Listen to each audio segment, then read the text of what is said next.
c'est justement la vitesse du reflux de décontamination et même des hospitalisations. Oui, une baisse fulgurante. On est très loin des 9000 patients en réanimation évoqués par Emmanuel Macron il y a 3 semaines. Elle est tellement fulgurante, cette baisse, qu'elle déjoue même, regardez, les pronostics les plus optimistes. L'Institut Pasteur avait par exemple prévu que dans le meilleur des cas, on atteindrait un pic en réanimation le 12 novembre à 500 patients. Aujourd'hui, 17 novembre, nous sommes à 4838, alors que nous sommes au pic.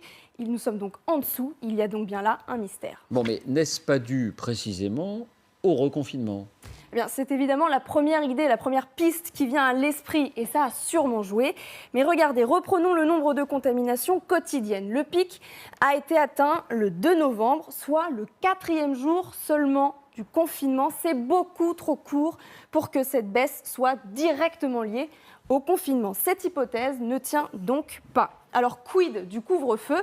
C'est la deuxième hypothèse, parce que dans certaines métropoles, il a eu un réel effet. Exemple, à Paris, la baisse a commencé le 27 octobre, 10 jours après le début du couvre-feu, mais ça marche aussi pour Lille ou pour Saint-Étienne.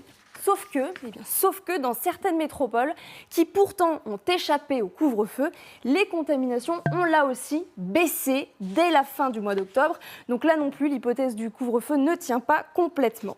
Enfin, pour ajouter du mystère au mystère, si on s'en réfère à l'analyse des eaux usées, l'eau qui sort de nos toilettes et dans laquelle on détecte le virus très tôt, avant même l'apparition des symptômes, eh bien la baisse en Île-de-France s'amorce dès le 17 octobre, premier jour du couvre-feu. Donc là encore, ça laisse penser que cette baisse, ce recul de l'épidémie était déjà amorcé avant l'entrée en vigueur du couvre-feu.